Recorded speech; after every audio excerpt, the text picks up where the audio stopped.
नमस्कार साहित्य प्रेमियों, स्वागत है आपका अपने YouTube चैनल माइलस्टोन एक्सप्रेशन पर। कहानी हर दिन एक नया एहसास छोड़कर जाती है। तो आइए सुनते हैं दीवार में एक खिड़की रहती थी के आगे का एपिसोड। छोटू ने फिर कहा, अभी भी खड़ी है। ठीक से देखने के लिए छोटू रिक्शे पर खड़ा हो गया। छोटू को ठीक नहीं दिख रहा था, पर उसने कहा, अम्मा नहीं जा रही है। रघुवर प्रसाद ने मुड़कर कहा, चली तो गई। छोटू ने कहा, नहीं गई अम्मा। इतने में रिक्शा मुड़ गया। जब रिक्शा मुड़ा तभी चिड़ियों ने चहचहाना शुरू किया था। चिड़ियों की चहचहाहट तक सोनसी वहां खड़ी रही। सड़क की बत्ती बुझ गई थी। सड़क की बत्ती जब तक जलती रही, सुबह का उजाला बत्ती के उजाले की आड़ में रहा। सड़क की बत्ती के बुझते ही आड़ चली गई थी। सुबह का उजाला दिखने लगा था। सुबह के सन्नाटे में मोटर जाने की आवाज थी। उसे लगा अम्मा बस स्टैंड तक नहीं पहुंची होंगी और बस छूट गई। वह कुछ देर और खड़ी रही कि रिक्शा लौट आ रहा था। उसमें छोटू अम्मा भी होंगी। सुबह के उजाले में सब धुला हुआ दिख रहा था। गीले धुले कपड़े से पानी की गंध आती है। धुली हुई गंध पेड़ों, सड़कों, हवा, मकान और आकाश से भी आ रही थी। वह घर आ गई। बस में अम्मा को सामने अच्छी जगह मिल गई थी। छोटू खिड़की के पास बैठा था। अम्मा के साथ घर जाने की खुशी में वह बड़े भाई भाभी के पैर छूना भूल गया था। रघुवर प्रसाद ने अम्मा के पैर छुए। यह देख छोटू को रघुवर प्रसाद के पैर छूने की याद आई। अम्मा ने रघुवर को मुट्ठी में दबा 5 रुपए का नोट दिया। रास्ते में गरम जलेबी बन रही थी, लौटते समय जरूर ले लेना। छोटू को रघुवर प्रसाद ने 1 रुपए का सिक्का दिया। छोटू ने सिक्का अम्मा को रखा दिया। अम्मा ने कहा, बड़ा हो गया है, अपने पास रख। फिर झोले के अंदर सिक्के नीचे डाल दिया। अच्छी जगह मिल गई थी? सोनसी ने पूछा। हाँ, खिड़की के पास छोटू बैठ गया था। अम्मा ने 5 रुपए दिए थे, कहा था जलेबी ले लेना। जलेबी का पूड़ा पकड़ाते हुए रघुवर प्रसाद ने कहा। सोनसी नहा चुकी थी। एक गरम जलेबी उसने खाई। रघुवर प्रसाद भी एक जलेबी खाए। सोनसी चौके में काम में लग गई। इतने में रघुवर प्रसाद को दरवाजे के पास आहट हुई। उन्होंने दरवाजा खोला तो दरवाजे के पास टायर के गमलों की थोड़ी आड़ में सिर झुकाए लड़के का ददा बैठा था। सुबह सुबह आ गया था। अंदर आ जाओ, धीरे से रघुवर प्रसाद ने कहा। हाँ महाराज, कहकर झुके हुए वह अंदर आया। रघुवर प्रसाद ने दरवाजा उड़का दिया। डंडा कहाँ है? घर छोड़ आए हो ना? यहाँ है। कहाँ? दरवाजे पर रखा है। सोनसी दरवाजा खोलकर डंडा अंदर ले आई और एक कोने में जमीन पर डाल दी। सोनसी ने खटिया की आड़ बनाई। लड़के के ददा को उसने आड़ में बिठा दिया। तुम यहीं रहो, तुम्हारे लड़के को बुलाते हैं, सोनसी ने कहा। मैं बुला लाता हूँ, रघुवर प्रसाद ने कहा। वे सीधे गूलर के पेड़ के नीचे गए। पेड़ पर लड़का था। घर नहीं गया? नहीं। चल कुछ खा ले। रोटी है? रोटी है कि नहीं ये नहीं मालूम, पर जलेबियां हैं। जलेबी का नाम सुनकर वह धप से पेड़ से कूदे जैसा नहीं कूदा, गिर गए जैसे कूदा। जलेबी ठीक निशाने में उसे लगी गोली थी। रोटी न होने से उसका मन डावाडोल था। रात भर के बाद अपने घर भी जाना चाहता था। वह अपने दादा को कैसे देख नहीं पाया मालूम नहीं। गिर जाता तो? कैसे गिरता? रघुवर प्रसाद उसका हाथ पकड़े हुए थे कि भाग नहीं जाए। चल, रघुवर प्रसाद ने कहा। सोनसी, रघुवर प्रसाद ने आवाज दी। दरवाजा बस उड़काया हुआ था। अंदर सावधान करने के लिए उन्होंने आवाज दी थी। सोनसी ने दरवाजा खोला। लड़के से कहा, अंदर आ जा। रात भर का जागा हुआ लग रहा था। बालों में फिर भी बहुत तेल था। कनपट्टी पर मैल के साथ जमा दिख रहा था। नहा धोकर कंघी कर लिया कर, तेल कम लगाया कर, सोनसी ने कहा। खटिया की आड़ में उसका बाप चुपचाप बैठा सब कुछ सुन रहा था। अपने लड़के को वह देखना चाहता था। कई दिनों से अपने लड़के को अच्छे से नहीं देख पाया था। खटिया से झांकने की इच्छा हो रही थी। बीड़ी पिया था? सोनसी ने कहा। नहीं। रात को पिए था? रात को भी नहीं पिया। जलेबी दो ना, धीरे से उसने कहा। रोटी भी है, खाएगा? जलेबी खाऊंगा, उसने झिझक कर कहा। अच्छा, दोनों खा लेना। सुन, तेरा दादा भी यही है, भागना मत, वह नहीं मारेगा। उसके साथ घर चले जाना। खटिया की आड़ में है, समझ गया? दादा के नाम से वह चौंक गया। कहाँ है की दृष्टि से उसने इधर उधर देखा। नहीं है, उसने कहा। कहा ना खटिया के पीछे है, सोनसी ने कहा। दादा खटिया के पीछे से झांका। वह बहुत प्यार से अपने लड़के को देख रहा था। जा, चले जा। रघुवर प्रसाद लड़के को खटिया तक लिवा ले गए। वह अपने बेटे को झांक रहा था। आ जा, उसने कहा। फिर हाथ पकड़कर खटिया की आड़ में अपने पास में बैठाया।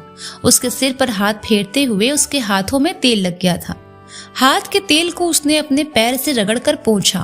फिर दोनों हाथ से बाल के तेल को पोंछकर कभी अपने हाथ पर कभी लड़के के हाथ पर चिपड़ देता।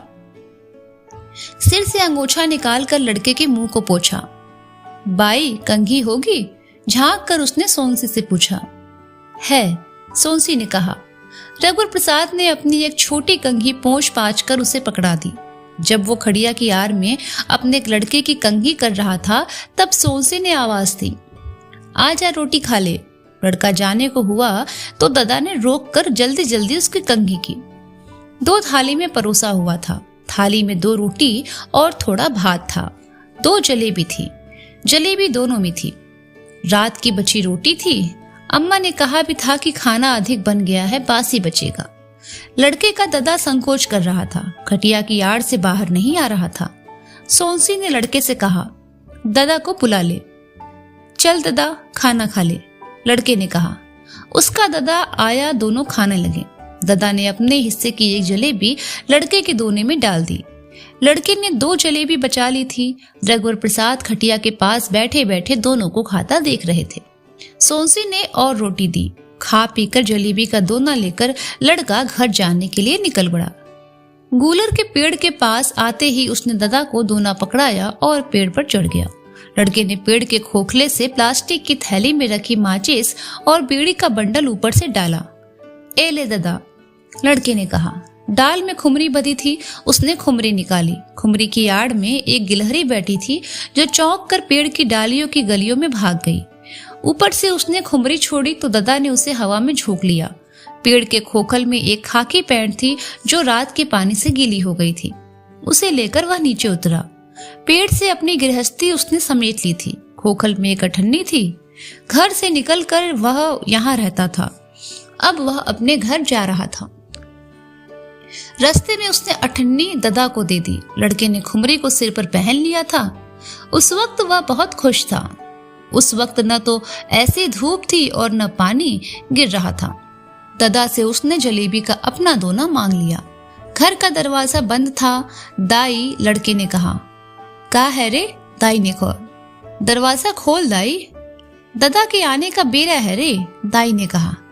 दाई ने दरवाजा खोला। दाई ने दोनों को देखा। आज के दिन जैसा नहीं देखा। बहुत पहले का कोई दिन या आने वाला कोई दिन, रोज रोज का दिन नहीं। लड़के ने दाई को दोना पकड़ाया। दाई, जलेबी ले ले, दाई ने कहा। अंदर चल। फिर दाई ने लड़के के दादा की तरफ देखा कि एक दिन ऐसा ही होना था। एक दिन आज का दिन हो जाएगा, उसे मालूम नहीं था। लड़के को चिपटा कर वह अंदर ले गई। महाविद्यालय जाने का समय हो गया था। साधु नहीं आया था। रघुवर प्रसाद टेम्पो से महाविद्यालय जाने के लिए निकले थे।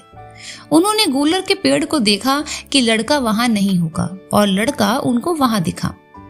अब क्यों आ गया? बीड़ी की आदत छूटी नहीं? यहाँ क्यों आ गए? बीड़ी पी रहे हो? दादा के साथ घर गए थे ना? घर से आ गया, बीड़ी नहीं पी रहा हूँ, भोलेपन से लड़के ने कहा। नीचे उतरो। लड़का उतरा। रघुवर प्रसाद ने कहा, जेब दिखाओ। उन्होंने जेब की तलाशी ली। जेब में कुछ नहीं था। जेब की तलाशी ले ली थी, पेड़ की तलाशी नहीं ली थी। वे भूल गए कि महाविद्यालय जाना है। मोटी डालियों वाला पेड़ चढ़ने में आसान था। वे चढ़ गए। नीचे झांक कर देखा कि लड़का भाग तो नहीं गया। लड़का खड़ा था। पेड़ का एक खोखल रघुवर प्रसाद को देखा कि नहीं होगा। वे लंबे तो थे। पेड़ के खोखल के अंदर हाथ डालकर उन्होंने टटोला। खोखल गीला था। गीली बीड़ी का और एक गीले कागज का टुकड़ा भी था और कुछ नहीं था। यह सब करने में उन्हें मजा आ रहा था। वे एक खेल की तरह यह खेल रहे थे। एक डाली पर बैठकर उन्होंने इधर उधर देखा। एक चिड़िया का घोंसला था। घोंसले में वे अपनी कोई चीज रख देना चाहते थे। अब क्या रखे उन्हें समझ में नहीं आ रहा था। टेम्पो में जाने के लिए कुछ चिल्लर थी। एक चवन्नी डाल दें। चिड़िया चवन्नी देखकर क्या सोचेगी, गुस्सा होकर अपना घोंसला ही न छोड़ दे। उनसे रहा नहीं गया, गूलर की एक पत्ती तोड़कर उन्होंने डाल दी और घोंसले के अंदर धीरे से रख दी। उसमें चिड़िया नहीं थी, अंडे बच्चे भी नहीं थे। पेड़ के खोखल में उन्होंने एक चवन्नी डाल दी। दोबारा चवन्नी उन्होंने टटोली तो उन्हें नहीं मिली। वे नीचे उतर गए। रघुवर प्रसाद ने बीड़ी का टुकड़ा लड़के को दिखाया और कहा, यह खोखल में था। लड़के ने कहा कि पहले की बीड़ी है। रघुवर प्रसाद ने सावधानी से गीले कागज की तह को खोला कि फट न जाए। श्री कृष्ण की तस्वीर थी। कृष्ण जी गाय के पास खड़े थे। तस्वीर को लड़के ने ले लिया। रघुवर प्रसाद कुछ कहते कि लड़का पेड़ पर चढ़ गया। लड़के ने चिल्लाकर कहा, हाथी आ रहा है। रघुवर प्रसाद ने लड़के से कहा, खोखल में मैंने एक चवन्नी डाल दी है, ढूंढ कर ले लेना। ढूंढ कर ले लेना इसलिए कहा था कि रघुवर प्रसाद ने ढूंढा था और उन्हें नहीं मिली थी। हाँ, लड़के ने चिल्लाकर कहा। रघुवर प्रसाद ने हाथी को देखा और एक गहरी सांस लेकर वहीं रुक गए कि हाथी उनकी तरफ आ रहा है। हाथी इस तरफ आ रहा था जैसे बीमार था। साधु के बीमार होने के कारण हाथी सावधानी से चल रहा हो, इसलिए बीमार लगा। लड़का पेड़ से उतरकर यह बताने चला गया कि रघुवर प्रसाद हाथी से गए। लौटकर वह फिर पेड़ पर चढ़ गया। वह पेड़ पर छुपने के लिए नहीं बैठा था, उन्मुक्त था। एक बंद पेड़ से बाहर निकलकर उन्मुक्त पेड़ पर हवा से डालियां झूम रही थी, वह भी झूम रहा था। उसे दूर ददा गाय चराते हुए दिखा तो वह फिर पेड़ से उतरा और अपने ददा के पास चला गया। सुनो, रात को रघुवर प्रसाद ने सोनसी से कहा। क्या है? साधु हाथी को बैठाने के लिए बैठ बोलता है और खड़ा करने के लिए मली। हाँ, मुझको मालूम है, चलने के लिए भी मली बोलता है। चलने के लिए कुछ और बोलता होगा। साधु ने मली कहा था, तो क्या खड़े होने के लिए कुछ और बोलता होगा? मली ठीक है, बैठा हुआ हाथी मली कहने से खड़ा हो जाएगा, फिर मली कहने से खड़ा हुआ हाथी चलने लगेगा। कल तुम साधु से पूछकर मली कहना, हाथी तुम्हारा कहना मानने लगे तो हमको आगे दिक्कत नहीं होगी। हो सकता है वह केवल साधु की बात माने। बोल कर देखना, कहना मान ले तो अच्छा है। मुझे नहीं लगता कि हाथी मेरा कहना मानेगा। मैं उसे खड़े होने के लिए कहूँ, राह चलता कोई आदमी तब शरारत से उसे बैठने के लिए कह दे, तब तो वह बैठ जाएगा। कोई दूसरा खड़ा होने के लिए कह दे, तब तो खड़ा हो जाएगा। हाथी इस तरह उठक बैठक करता रहेगा, कितनी कठिनाई होगी। फिर भी तुम कोशिश करना, हम लोग इतनी आसानी से कहाँ जान पाए कि मली कहने से हाथी चलता है। साधु साफ नहीं बोलता था, कई बार तो बुदबुदाता था। साधु कमजोर और दुबला हो गया था। वह हाथी से आना जाना कर रहा था। उसे अपनी शक्ति से हाथी की शक्ति पर भरोसा था। उसे विश्वास था कि कुछ नहीं होगा। महाविद्यालय जाते समय साधु टेम्पो स्टैंड पर रुका। हाथी से उतरकर वह पान की दुकान चला गया। हाथी पर बैठे रघुवर प्रसाद ने सोचा कि ये मौका है। वे हाथी को बैठ बोल दे तो हाथी बैठ जाएगा। हाथी के बैठ जाने से उन्हें खतरा नहीं था। हाथी की गद्दी पर बैठे हुए उन्होंने अपने आप को तैयार किया कि जब हाथी बैठे तो वे गिरे नहीं। उन्हें विश्वास था कि बैठ कहने से बैठ जाएगा और बैठ बैठने से मिलता जुलता भी था। बैठ का मतलब आक्रमण करना तो नहीं होगा। आगे झुककर कि हाथी के कान के पास कह सके और आसपास खड़े लोग न सुने। उन्होंने धीरे से बैठ कहा। जोर से दोबारा कहा, हाथी ने सुना नहीं। अगर सुना होता तो उसने रघुवर प्रसाद का कहना नहीं माना। रघुवर प्रसाद आगे खिसककर हाथी के गर्दन पर आ गए जहां साधु बैठता था। झुककर उन्होंने हाथी के कान में बैठ कहा। हाथी नहीं बैठा। वे निराश हो गए। साधु के आने के पहले पीछे खिसककर गद्दी पर आ गए। उन्होंने सोनसी से कहा, साधु जिस तरह बैठ कहता है उसी तरह उन्होंने कहा था। उनका उच्चारण ठीक था। हाथी ने मेरा कहना नहीं माना। साधु से वे यह सब सीखना नहीं चाहते थे। यदि सीख लेते तो यह निश्चित था कि साधु हाथी उनके सुपुर्द कर लंबे समय के लिए बनारस चला जाता। अब की बार साधु जब तंबाकू खाने उतरे तब मली कहकर देखना कि हाथी चलता है या नहीं।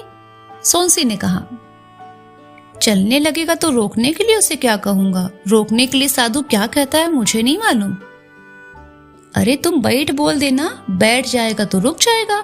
सोनसी ने मुस्कुराते हुए कहा, चलते चलते बैठेगा तो गिर जाएगा। रुक कर बैठेगा। हम चलते चलते रुक कर बैठते हैं वैसे ही। हाथी जितना समझदार है उतना आज्ञाकारी भी है। वह आज्ञा मानने की समझदारी करता है, रुकेगा नहीं, चलते चलते बैठ जाएगा। सुनो, हाथी जब बैठा होता है तो मली कहकर उसे खड़ा करते हैं। उसी तरह यदि हाथी चल रहा हो तो मली कहकर खड़ा नहीं कर सकते। हाँ, ये हो सकता है। तो क्या मली के 3 अर्थ होंगे? मली यानी उठकर खड़ा होना, मली यानी चलने लगना और मली यानी रुक जाना। मुझे भी लगता है कि मली के 3 अर्थ होंगे। यदि न भी हुए तो तुम्हारे कहने से जब हाथी चल पड़ेगा तो साधु दौड़ेगा और चिल्लाकर रुकने की आज्ञा देगा। इस तरह हाथी रुक जाएगा। साधु बीमार है, वह दौड़ नहीं सकेगा। हाँ, मैं भूल गई थी। साधु को जब यह मालूम होगा कि उसे बिना बताए हम हाथी को आज्ञा दे रहे हैं तो साधु को बुरा लगेगा। मैं तो चाहता हूँ किसी कारणवश हाथी हमारी जिम्मेदारी हो जाए तो हम निर्वाह कर सके। महाविद्यालय से लौटते समय साधु टेम्पो स्टैंड में एक दिन रुका। रघुवर प्रसाद की इच्छा हुई कि वे अब की बार हाथी से चलने के लिए मली कहें। साधु तंबाकू लेने गया तो वे हाथी की गर्दन पर खिसक गए। मली, उन्होंने कहा। कई बार कहा, फिर निराश हो गए। पड़ोसी अभी तक नहीं आए थे। रघुवर प्रसाद ने टट्टी का ताला निकाल लिया था। ताला लगाने की आवश्यकता नहीं थी। मकान मालिक को उन्होंने बताया, टट्टी का ताला मैंने निकाल लिया है। ठीक है, मकान मालिक ने कहा। टट्टी का किराया तो नहीं देना होगा? क्यों देना होगा? पड़ोसी इतने दिनों से नहीं आए, कब आएंगे? मालूम नहीं, मकान मालिक ने कहा। 8 रुपए महीने की बचत हो जाने से सोनसी खुश थी। टट्टी के ताले और चाबी को रघुवर प्रसाद ने साबुन से धोकर धूप में बाहर रख दिया था कि जंग न खाए। ताला चाबी पिताजी को दे देंगे। पहले याद आती तो अम्मा के हाथ से भिजवा देते। हर बार ताला देना भूल जाते हैं, रघुवर प्रसाद ने कहा। सोनसी गृहस्थी में रम गई थी। रघुवर प्रसाद पढ़ाई कर रहे थे। सोनसी बर्तन मांज रही थी। रघुवर प्रसाद ने उसे कहते हुए सुना, अभी जरी की भाजी बना लेती हूँ, शाम को डंडल काट कर बना लूंगी। थोड़ी देर बाद उसका मन बदल गया, अभी डंठल बना लूंगी। तब रघुवर प्रसाद ने सोनसी से पूछा, तुम क्या कह रही थी? कुछ तो नहीं, सोनसी ने कहा। सोनसी, अभी तुम जरी की डंठल बना रही हो ना? हाँ, उसने कहा। तुमको कैसे मालूम? मालूम है। थोड़ी देर के बाद रघुवर प्रसाद ने सुना, देखो झाड़ू लग गई पर पोछा लगाना भूल गई। तुम झाड़ू लगा ली हो और पोछा लगाना भूल गई। अब तो तुम पोछा लगाओगी तो तुम दोबारा नहाओगी, यही सोच रही थी ना? ऐसा करो, तुम पोछा मत लगाओ। हाँ, मैं तो यही सोच रही थी, पर तुमको कैसे पता चला? ऐसे ही, जादूगर की तरह, रघुवर प्रसाद ने कहा। अब मैं जो सोचूंगी तो तुमको बता दोगे? हाँ, बता दूंगा, पर अभी नहीं, जब बताना होगा तब। चूड़ी वाली निकलेगी तो उससे आज चूड़ी लूंगी, सोनसी ने काम करते करते कहा। रघुवर प्रसाद को लगा कि उनसे कहा गया।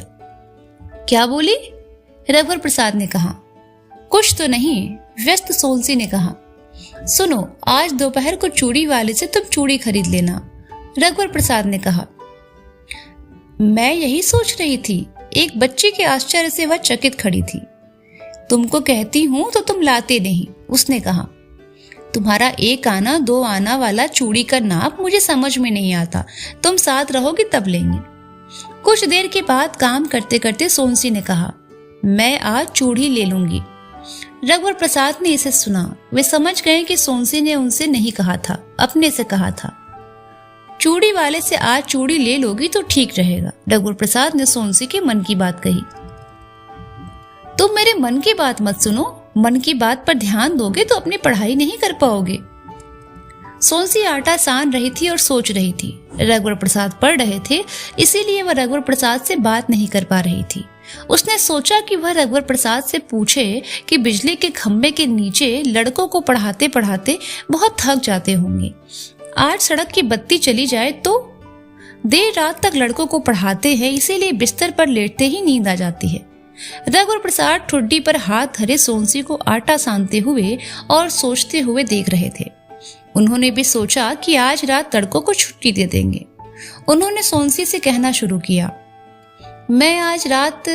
इसके आगे का जो कहना चाहते थे वह सोनसी के मुंह से निकला। लड़कों को छुट्टी दे दूंगा। इसके आगे का रघुवर प्रसाद ने कहा जो सोनसी कहना चाहती थी। आज रात रघुवर प्रसाद पूरा कह पाते कि सोनसी ने जल्दी से कह दिया, जाएंगे। यही कहना चाहते थे ना? हाँ, यही कह रहा था, पर कुछ और भी कहता। इसके बाद सोनसी ने चुपके से सोचा, चूड़ी अभी नहीं खरीदते, बाद में खरीद लेंगे। उसने चुपके से सोचा था, इसीलिए रघुवर प्रसाद ने नहीं सुना। कैलेंडर जो हवा में फड़फड़ा रहा था, इससे अगले महीने की तारीख दिख जाती थी, आने वाले दिन दिख जाते थे। वर्तमान का सुख इतना था कि भविष्य आगे उपेक्षित सा रास्ते में पड़ा रहता। जब तक वहां पहुंचो तो लगता खुद बेचारा रास्ते से हटकर और आगे चला गया। रघुवर प्रसाद ने किताब बंद कर दी। वे ऐसे उठे कि स्वप्न में उठे हों। सोनसी को रघुवर प्रसाद के स्वप्न में जाने की आहट हुई हो या आभास हुआ हो। वह आटे का हाथ धो चुकी थी। चौके के कपड़े से उसने हाथ पोंछ लिया था और वह भी स्वप्न में चली गई। 2 कदम रघुवर प्रसाद की तरफ खुद चली, 2 कदम रघुवर प्रसाद के सहारे चली। उसका मन हुआ रघुवर प्रसाद उसे लेकर चले। सुनो, तुम चूड़ी वाले से जरूर चूड़ी खरीद लेना, रघुवर प्रसाद ने कहा। कितना भी संभालो टूट जाती है। अपने हाथों को देखते हुए उसने कहा, हो सकता है चूड़ियों का रिवाज एक प्रेमी से बना हो कि प्रेमिका को कुछ काम न करना पड़े और चूड़ियां टूट जाने से बचे। जाते जाते पेड़ वाले लड़के से कह देना कि दोपहर को चूड़ी वाली निकले तो रोक ले, मैं अंदर रहती हूँ, पता नहीं चलता। पेड़ पर लड़का होगा तो कह दूंगा। रघुवर प्रसाद ने देखा कि लड़का पेड़ पर था।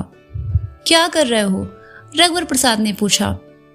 कुछ नहीं, दोपहर को चूड़ी वाली निकलेगी तो उसे रोक लेना और सोनसी को बता देना। हाँ, रोक लूंगा। चवन्नी निकाले थे? हाँ, निकाला था। खोखल में रखने के लिए एक स्लेट, पट्टी और कलम ला दूं? तुम ऊपर बैठे बैठे पढ़ना, नीचे बैठे सोनसी तुमको पढ़ा देगी। तुम्हारे साथ पेड़ की गिलहरिया और कौवा भी पढ़ लेगा। मैं नहीं पढ़ूंगा, लड़के ने कहा। बीड़ी पिए थे? नहीं पिया था। रघुवर प्रसाद चले गए। पिताजी की चिट्ठी आई। सोनसी को गांव बुलाया था। 2 दिन गांव में रहकर फिर वह मायके चली जाएगी। पिताजी का कहना था कि रघुवर प्रसाद उसे मायके तक छोड़ आए। सोनसी बहुत खुश थी। रात को रघुवर प्रसाद ने सोनसी का हाथ देखकर पूछा, चूड़ी वाली नहीं आई? हाँ, नहीं आई। खाली हाथ देखकर अम्मा गुस्सा होंगी, कल पहन लूंगी। अभी इतनी जल्दी नहीं जाएंगे, परीक्षा सिर पर है। ऐसा करो, इस इतवार को गांव छोड़ दो, फिर दोबारा आकर मायके छोड़ देना। बार बार आने जाने से बहुत पैसे खर्च होंगे। अच्छा, गांव छोड़कर आ जाना, वहां से कोई लिवा ले जाएगा। तुम मुझको चिट्ठी लिखोगी? हाँ, लिखूंगी। पहले कभी नहीं लिखी, क्या लिखूंगी? राजी खुशी। मैं तुमको क्या कहकर लिखूंगी? जो अच्छा लगे। अम्मा पिताजी को क्या कहती थी मालूम है? नहीं, मालिक। तुम मुझको मालिक मत लिखना। मेरी सहेली अपने पति को श्रीमान जी लिखती थी। नहीं, श्रीमान जी भी मत लिखना। तुम पहले लिखना, तुम पहले लिखना। दोनों चुप हो गए। सोनसी सोच रही थी कि रघुवर प्रसाद यदि दोनों हाथ से चिट्ठी लिखेंगे तो पहचान जाएगी कि बाएं हाथ से इतना लिखा है और दाहिने से इतना। वह बाएं और दाहिने हाथ की लिपि को पढ़ते हुए जैसे रघुवर प्रसाद के आलिंगन में पढ़ रही होगी। चिट्ठी का कोई ठिकाना है? 5-6 दिन में चिट्ठी पहुंचती है, रघुवर प्रसाद ने कहा। जब भी समय मिलेगा मैं कसौटी के पत्थर पर जाकर लेट जाऊंगा और आकाश को देखता रहूंगा। मैं भी खिड़की से तुम्हारे देखे हुए आकाश को देख लूंगी। रघुवर प्रसाद का आकाश देखना रघुवर प्रसाद का चिट्ठी लिखना होगा। चंद्रमा सोनसी के लिए लिखा हुआ संबोधन होगा। तारों की लिपि होगी जिसे तत्काल सोनसी पढ़ लेगी। रघुवर प्रसाद कसौटी के पत्थर पर लेटकर एक बड़ा आकाश देखेंगे। बड़ा आकाश लंबी चिट्ठी होगी। सोनसी खिड़की से छोटा आकाश देखेगी तो छोटी चिट्ठी होगी। आकाश एक दूसरे को लिखी चिट्ठी होगी। कुछ एक दिन से साधु नहीं आ रहा था। रघुवर प्रसाद टेम्पो से जाना आना कर रहे थे। महाविद्यालय से वे जल्दी लौटे थे। घर नहीं गए, सीधे खैरागढ़ बाड़ा चले गए। खैरागढ़ बाड़ा उजाड़ जगह थी। एक उजाड़ मकान था। उसके दालान में घुटने पर सिर रखे साधु बैठा था। मकान के आसपास छप्पर के बेंगलोरी खपरे टूटे बिखरे पड़े थे। खिड़की दरवाजे के पल्लों को उखाड़कर चुरा लिया गया था। मकान के चारों तरफ इधर उधर घनी झाड़ियां थी। पहले इन झाड़ियों का तरतीबवार घेरा होगा। रघुवर प्रसाद को देख साधु बहुत खुश हुआ। उठकर उसने रघुवर प्रसाद को बोरे पर बैठाया। तबीयत ठीक नहीं है, रघुवर प्रसाद ने कहा। अब ठीक है, वैद्य की दवाई से फायदा हुआ। उनका लड़का दवाई दे जाता है। मैं स्वस्थ हूँ, कहीं भी जा सकता हूँ। हाथी के पैर में भी घाव हो गया था, वह भी ठीक है। घाव को मैंने लोहे की छड़ से दाग दिया था। रघुवर प्रसाद हाथी के पास गए तो साधु भी आ गया। पैर के नाखून के पास घाव था। कैसे लगा होगा, रघुवर प्रसाद ने सोचा। जंजीर से कैसे बांधते हो, रघुवर प्रसाद ने सब समझने के लिए पूछा था। जंजीर में अकोड़ा है, फंसा देता हूँ, साधु ने कहा। मैं जाता हूँ, हाथी से छोड़ देता हूँ। अब ठीक है, हाथी उस पैर में जोर कम देता है। मैं चला जाऊंगा। रघुवर प्रसाद हाथी के और पास गए। वे उसे थपथपाना चाहते थे पर नहीं थपथपाया। कहा, जंजीर से बंधा होने से बेफिक्री होती है। हाँ, जंजीर से बंधा होने से बेफिक्री होती है, साधु ने कहा। रात नहीं थी, कमरे में थोड़ा अंधेरा हुए थोड़ी देर हुई थी। खिड़की से बाहर अभी उजाला था। खिड़की की चौखट पर गौरैया का एक जोड़ा आकर बैठ गया था। कुछ और गौरैया चौखट पर लाइन से बैठ गई। दोनों खिड़की से उस पार जाने को थे, रुक गए। कुछ चिड़ियों का मुंह कमरे की तरफ था, कुछ का बाहर था। खिड़की से जाने को करते तो चिड़ियां उड़ जाती। थोड़ी देर रुक जाते हैं, सोनसी ने रघुवर प्रसाद से कहा। हाँ, रुक जाते हैं। कमरे की बत्ती जला दूं? शायद दिन का थोड़ा उजाला कमरे में अभी तक है। जब तक रहता है तब तक बत्ती नहीं जलाते। अब जला दूं? थोड़ी देर के बाद सोनसी ने कहा। खिड़की से बाहर देखते हुए दोनों चुपचाप सटकर खड़े थे कि उनके हिलने डुलने से चिड़िया न उड़ जाए। आकाश में अभी दिन का उजाला था। कमरे से दिन का पूरा उजाला सचमुच चला गया है, इसका अंदाज रघुवर प्रसाद नहीं कर पा रहे थे। शायद दिन का उजाला चला गया। हाँ, मुझे भी लगता है। सोनसी ने खटका दबाया तो चिड़िया फुर से उड़ गई, जैसे बत्ती के उजाले ने उड़ा दिया हो। जिन चिड़ियों का मुंह अंदर की तरफ था, पहले वे कमरे के अंदर उड़ आई, फिर खिड़की से बाहर चली गई। कोई दरवाजा खटखटा रहा है। रघुवर प्रसाद ने दरवाजा खोला। वैद्य का लड़का था, जो साधु का साथी आदमी था। साधु बनारस चला गया है, उसने कहा। कब? दोपहर को। और हाथी? वहीं बंधा हुआ है। साधु को उठा ले गए? और हाथी को? हाथी को भी उठा ले जाते, रघुवर प्रसाद कहना चाहते होंगे। हाथी छोड़ गए। आपको बताना चाहिए, इसलिए बताने आ गया। मैं साधु को दवाई देने गया था। अब दवाई बेकार हो गई थी, वह चला गया। रघुवर प्रसाद और सोनसी दरवाजा खोले खड़े रहे। पता नहीं पेड़ पर लड़का बैठा है या नहीं। मैं हाथी को देखा हूं, कुछ देर के बाद रघुवर प्रसाद ने कहा। अभी रात को? कल सुबह चले जाना। अभी देख लेता हूं। मैं भी चलूं? तुम क्या करोगी जाकर? यहीं रहो। हाथी हमारे घर के सामने छोड़ जाता, पत्नी ने कहा। उसे अचानक जाना पड़ा होगा। हाथी उसने छोड़ा नहीं, छूट गया। नहीं तो घर के सामने छोड़ जाता। जा रहा हूं। पेड़ पर लड़के को देख लेना, जाग रहा हो तो साथ ले जाना। हाथी भूखा होगा तो पेड़ की डाली काट देगा। हंसिया दूं? नहीं, पहले देख तो लूं, अगर होगा तो हंसिया ले जाएगा। पेड़ पर लड़का नहीं था। पेड़ के नीचे जाकर उन्होंने आवाज दी। एक पक्षी फड़फड़ाकर उनकी आवाज से उड़कर भाग गया। शायद घुग्घू था। घुग्घू न भी हो, घुग्घू के शिकार का यह समय है। जिस पक्षी के घोंसले में उन्होंने एक पत्ती रखी थी, क्या वह घुग्घू का घोंसला था? उस घोंसले में चवन्नी डालते डालते रह गए थे। अब की बार चवन्नी डाल देंगे। देखेंगे कितने दिनों तक वहां चवन्नी रखी है। जैसे गुल्लक में जमा करते हैं, वैसे घोंसले में जमा कर देंगे। जरूरत पड़ने पर वह लक्ष्मी के वाहन के घोंसले से अपनी चवन्नी ले आएंगे। वहीं से उन्होंने सोनसी से कहा। नहीं है, उन्होंने धीरे से चिल्लाया था। फिर रात के सन्नाटे में नहीं है दूर तक चला गया। सोनसी से भी बहुत आगे गया। सोनसी तो यह जान गई कि पेड़ पर लड़का नहीं है। एक आदमी जो अपने घर के सामने बैठा था, नहीं है को उसने भी सुना। सुनकर वह स्वाभाविक तौर पर बोल पड़ा था। कौन नहीं है? रघुवर प्रसाद खैरागढ़ बाड़ा की तरफ चल पड़े। सोनसी घर के अंदर चली गई थी। कौन नहीं है, यह रघुवर प्रसाद ने सुना था, पर उन्होंने जवाब नहीं दिया था। रघुवर प्रसाद समझ गए थे कि किसी और ने यह सुना है कि शायद उसे कहा गया है। इसीलिए उसने पूछा, उस आदमी को कौन नहीं है का जवाब नहीं मिला था।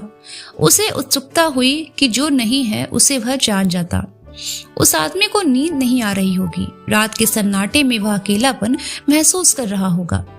उससे रहा नहीं गया। उसने जोर से पूछा, कौन नहीं है भाई? वह नहीं जानता था कि कौन नहीं है और उसने किसके लिए कहा था। उसने सुना या नहीं? पर यह तो था जिसने नहीं है कहा था उसी से पूछा था। अगर वह जान जाता तो क्या होता? वह यह जानना छोड़ सकता था। वह इधर उधर देखता लंबे सन्नाटे में सिकुड़ा बैठा हुआ था। वह उठा और दबे पांव घर के अंदर चला गया था। वह युवा अधेड़ या बूढ़ा हो सकता था। उसकी तबीयत ठीक भी हो सकती थी। रघुवर प्रसाद को जगह जगह इस रात के अंदर मकानों पेड़ों के इर्द गिर्द गहरे अंधेरे के विशालकाय धब्बे दिख रहे थे। पेड़ के नीचे एक झोपड़ी के ऊपर एक बड़ा गहरे अंधेरे का धब्बा दिया। खपरे के छप्पर पर हाथी जैसा धब्बा था। अंधेरे धब्बे का भार नहीं था, नहीं तो छप्पर टूट जाता और झोपड़ी घसक जाती। अच्छा था कि उजाले का भी भार नहीं था। अंधेरे के बाद कुछ उजाले में जो यहाँ दिखता था वह उजाले के द्वारा स्थापित दिखाई देता था। अगर उजाले में टूटी फूटी झोपड़ी दिखती तो वह भी उजाले के द्वारा स्थापित टूटी फूटी झोपड़ी दिखाई देती, उजाले में अचल की तरह। खैरागढ़ बाड़े में और अंधेरा लग रहा था। बहुत अधिक अंधेरे की तरह दिखते हुए खंडहर, पेड़, झाड़ी और हाथी को रघुवर प्रसाद देख रहे थे। वे हाथी की ओर बढ़े। हाथी रघुवर प्रसाद की आहट को पहचान गया होगा। जंजीर से बंधा था। आसपास बरगद की डाली बिखरी थी। रघुवर प्रसाद हाथी के सामने थे। हाथी रघुवर प्रसाद के पास बढ़ना चाहता था। जंजीर पीछे के पैर में थी। रघुवर प्रसाद पीछे गए। हाथी के जंजीर वाले पैर के पास वे हिम्मत कर फंसे हुए अकोड़ों को निकालने की कोशिश कर रहे थे। हाथी का पैर तना हुआ था, इसीलिए अकोड़ा कड़ा था, निकल नहीं पा रहा था। सामने के पैर में जंजीर बंधी होती तो खोलने में डर लगता कि सूंड से पकड़ न ले। पैर थोड़ा ढीला हुआ। हाथी पीछे घूमना चाहता था। रघुवर प्रसाद ने जोर लगाकर अकोड़े को निकाल दिया। वे पीछे हट गए। हाथी अब बंधा हुआ नहीं था। रघुवर प्रसाद पीछे हट गए और वे हाथी के सामने आए। फिर लौट पड़े कि हाथी उनके पीछे आ जाएगा। उस एक हाथी को खोल देने की उन्हें इतनी खुशी हो रही थी कि अंधेरे में इधर उधर उनके आगे पीछे अंधेरे का स्वतंत्र हाथियों का जुलूस निकला हुआ लग रहा था। तब भी वे पीछे मुड़कर देख लेते कि हाथी उनके पीछे आ रहा है या नहीं। थोड़ी देर तक तो उनको लगा कि हाथी उनके पीछे आ रहा है। वे तेजी से घर की ओर बढ़ गए। सोनसी ने तुरंत दरवाजा खोल दिया था। अंदर आकर उन्होंने दरवाजा बंद करते हुए कहा कि उन्होंने हाथी को खोल दिया। वे बहुत खुश थे। क्यों खोल दिया? बंधा था इसीलिए। कब तक बंधा रहता? वहां जाकर उसकी देखभाल कर लेते। वहां जाकर देखभाल करते नहीं बनता। हो सकता है हाथी यहाँ आ जाए, यहाँ देखभाल कर सकेंगे। सोनसी दरवाजा खोलकर कुछ देर खड़ी रही। हाथी नहीं था, आते भी नहीं दिख रहा था। सड़क की बत्तियों के उजाले में वह दूर से दिख सकता था अगर सड़क से आता। हाथी नहीं आ रहा है, सोनसी ने कहा। रघुवर प्रसाद भी देखने लगे। कुछ देर बाद दोनों अंदर आ गए। आने का मन होगा तो आ जाएगा। दोनों रात भर नहीं सोए। बीच बीच में उठकर कभी सोनसी कभी रघुवर प्रसाद दरवाजा खोलकर देख लेते। हाथी घर नहीं आया था। सुबह होते ही रघुवर प्रसाद खैरागढ़ बाड़ा भी हो गए। वहां आसपास हाथी नहीं था। सड़क के किनारे चाय की दुकान थी। दुकान अभी खुली नहीं थी। दुकानदार वहीं रहता था। वह उठ गया था। उससे पूछा। दुकानदार ने भी हाथी को नहीं देखा था। दूर खेत में किसान था, उससे पूछने दूर जाना पड़ता। आसपास कोई दिख नहीं रहा था। जंजीर पेड़ के नीचे पड़ी थी। साधु का एक भी सामान बरामदे पर छूटा नहीं था। जंजीर भारी थी। कुछ देर बाद एक रिक्शा मिल गया। जंजीर रिक्शे में रखकर वे घर आ गए। रघुवर प्रसाद और सोनसी शाम के समय प्रायः दूर तक यूं ही इधर उधर घूमते कि हाथी दिख जाए। पड़ोसियों के न होने से अब सोनसी को खालीपन मालूम होने लगा। रघुवर प्रसाद के आने से समय वह सोचती कि रघुवर प्रसाद शायद हाथी पर बैठे हुए आते दिखे, पर रघुवर प्रसाद धीरे धीरे पैदल आते हुए दिखाई देते। पिता की चिट्ठी फिर आई कि बहू को पहुंचा जाओ। यह भी लिखा था कि रघुवर प्रसाद को छुट्टी न मिल रही हो तो बहू को बस में बैठा दो। सोनसी अकेले जाने को तैयार थी। सोनसी ने खुशी खुशी तैयारी की। एक छोटी टीन की पेटी और एक झोला, इतना सामान था। सोनसी अकेली जा रही थी। रघुवर प्रसाद रिक्शा बुला लाए। रघुवर प्रसाद ने सोनसी के खर्च के लिए 20 रुपया दिया था। अम्मा को देने के लिए 50 रुपए दिया। रिक्शे में बैठने के पहले सोनसी ने रघुवर प्रसाद का हाथ पकड़कर पूछा, गुस्सा हो? नहीं तो, रघुवर प्रसाद ने कहा। सोनसी सोने का कड़ा पहनी थी, चूड़ियों से हाथ भरा था, पैर की उंगलियों में बिछिया थी। बस छूटने को थी। रिक्शा में बैठे रघुवर प्रसाद ने हाथ के इशारे से ड्राइवर को रुकने के लिए कहा। सोनसी को चढ़ाकर वे जैसे ही उतरे बस रवाना हो गई। उतरते समय सोनसी ने उतावली से कहा था, तुम लिवाने आओगे? नहीं आ पाऊंगा, छोटू के साथ आ जाना, रघुवर प्रसाद ने कहा। बस इस तरह रवाना हुई जैसे सोनसी को छीन कर ले गई। लौटते समय घर जाने के पहले वे गूलर के पेड़ की ओर चले गए। पेड़ पर लड़का नहीं था। घर के अंदर जाने का मन नहीं हो रहा था। बैठ जाने की इच्छा हो रही थी। कुछ देर बाद जब घर गए तो खटिया के पाए पर धुली बनियान चड्ढी टंगी उन्हें दिखी। सोनसी ने नहाकर बदल लेने को कहा था। वे तालाब नहीं गए। बाल्टी में पानी भरा था, वहीं नहाने लगे। नहा धोकर जब कंघी कर रहे थे तब खिड़की से आती हवन की सुगंध थी। खाने का समय नहीं हुआ था। भूख भी उन्हें नहीं लग रही थी। तब भी वे खाने की तैयारी करने लगे। पूरी तरकारी थी। थाली कटोरी सोनसी अलग निकाल कर रख गई थी। आज का दिन था। महाविद्यालय जाने के लिए वे पहले ही निकल गए। रात भर अंधेरे का इतना साथ था कि दिन का उजाला उन्हें बहुत उजाला लग रहा था। उन्हें लगा एक सूर्य के इतना उजाला नहीं हो सकता, 2 सूर्य निकले होंगे। सूर्य के डूबने के बाद जितना अंधेरा होता है वह एक सूर्य के डूबने से नहीं हो सकता था। कम से कम 2 सूर्य डूबते होंगे। वे टेम्पो के लिए 1.5 घंटा पहले आ गए थे। ताड़ के पेड़ों की पत्तियों की तरफ उनकी दृष्टि गई थी। उस पर दृष्टि पड़ने पर ताड़ के चारों पेड़ों को उन्होंने एक साथ पेड़ जैसा देखा। पेड़ों को अलग वे नहीं देख पाते। हाथी आता हुआ दिख सकता था। हाथी पर साधु भी बैठा हुआ दिख सकता था।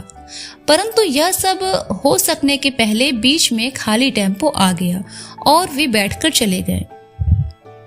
महाविद्यालय में विभागाध्यक्ष भी पहले आ गए थे। रघुवर प्रसाद विभागाध्यक्ष से बात करना चाहते थे।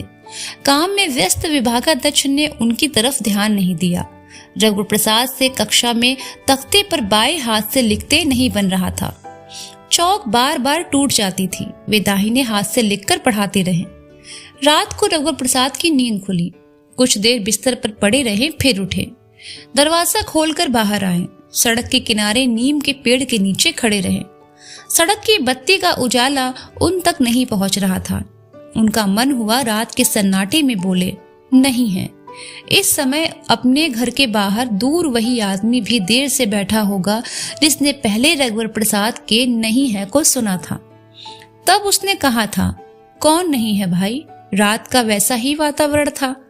गूलर के पेड़ से एक पक्षी यूं ही फिर उड़ा। अब की बार रघुवर प्रसाद को देखकर उड़ गया हो। पेड़ पर लड़का नहीं होगा, नहीं है जैसा वातावरण गहराया हुआ था। घर के सामने बैठे हुए आदमी को दूर से लगा होगा कि दूर दरवाजा खोलकर कोई बाहर आया है। उससे रहा नहीं गया। उसने सोचा पूछा जाए, कौन नहीं है? उसने जोर से कहा होगा, कौन नहीं है? रघुवर प्रसाद ने सुना होगा। जवाब में उनके मुंह से निकला, सोनसी नहीं है। कातर मन से निकला हुआ कि सोनसी नहीं है। जो भी हो, उसने सुना। वह आदमी ठंडी सांस लेकर सिर हिलाकर थोड़ी देर बैठा रहा होगा। संतुष्ट हुआ सा कि उसे उत्तर मिल गया। वह घर के अंदर चला गया होगा। उस रात उसे नींद नहीं आई होगी। वह जानना चाह रहा था कि कौन नहीं है। अब मालूम हो गया। वह सोनसी को नहीं जानता था। जो भी हो, फिर भी वह रात को सो सकेगा। रघुवर प्रसाद का खिड़की से कूदकर उस तरफ जाने का मन नहीं हो रहा था। बूढ़ी अम्मा को भी अभी तक मालूम नहीं था कि सोनसी नहीं है। रात को सोनसी का जाना तय हुआ था और सुबह वह चली गई। कमरे के अंदर कोने में हाथी की मोटी लंबी जंजीर पड़ी थी। हाथी भी नहीं आ रहा था। सोनसी क्या हाथी पर बैठकर आ सकती थी? दरवाजा खोलकर वे आकाश को देख लेते थे। सोनसी की चिट्ठी है। सोनसी भी देख लेती होगी कि रघुवर प्रसाद की चिट्ठी है। कभी आकाश में बहुत तारे होते, कभी इक्के दुक्के दिखाई देते। इक्के दुक्के तारों का आकाश लिखने का समय नहीं मिलता, जैसा या थोड़ी थोड़ी लिखी जा रही चिट्ठी जैसा था। महाविद्यालय जाते समय वे गूलर के पेड़ के पास से होते हुए निकले। उन्होंने सिर उठाकर पेड़ को झांक लिया कि लड़का है कि नहीं। कोई पक्षी भी नहीं था। पेड़ों, लोगों के बीच केवल वही है और कोई नहीं, जैसे अस्तित्व से वे सड़क पर चले जा रहे थे। लोग नहीं हैं, जैसे लोग उनके पास से जा रहे थे। टेम्पो नहीं है, जैसे एक दो खाली टेम्पो गुजर गए। टेम्पो रघुवर प्रसाद के लिए भी रुकने को हुआ था। एक टेम्पो में वे बैठ गए और उन्हें मालूम नहीं हुआ कि वे टेम्पो में बैठ गए।